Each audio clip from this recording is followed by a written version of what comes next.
আলহামদুলিল্লাহ, অবশেষে নরসিংদীর ব্রিজের গোড়াটা খুবই মজবুত করে ঢালাই দেওয়া হচ্ছে। গোল্ডেন স্টার পার্কের সামনে ব্রিজের গোড়ায় যে গর্তটা হয়ে গেছে দুইবার মেরামত করেছে, কিন্তু মেরামত করার পরও বৃষ্টি আসার পরে এটা ভেঙে গেছে দুইবার। এবার অবশেষে খুবই মজবুত করে ঢালাই দেওয়া হচ্ছে। আজকে আশা করি কমপ্লিট হয়ে যাবে কাজটা।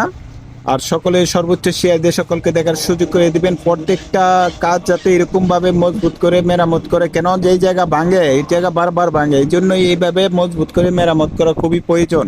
নাগুরিয়াকান্দি এবং দরিনবীপুরের নদীর মাঝখানে এই ব্রিজটা অবস্থিত। পুরো চরাঞ্চলবাসীদের যাতায়াত এই ব্রিজ দিয়ে।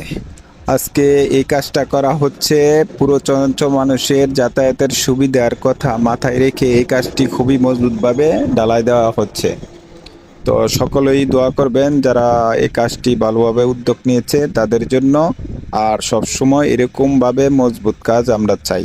আর সর্বোচ্চ শেয়ার দিবেন যারা এত ভালো উদ্যোগ নিয়েছে তার কাছে যাতে এই ভিডিওটা পৌঁছায়। আর তাদের জন্য দোয়া করবেন, ভালো ভালো কমেন্ট করবেন যাতে তারা আরো উৎসাহ পায় আপনাদের জন্য এরকম ভালো কাজ করা। সবসময় যাতে আমাদের রাস্তাঘাট এরকম ভাবে মজবুত করে যাতে কাজ করে, সবসময় আমরা সকলে তাদের পাশে থাকবো, তাদের জন্য সবসময় দোয়া করবো। আল্লাহ হাফেজ।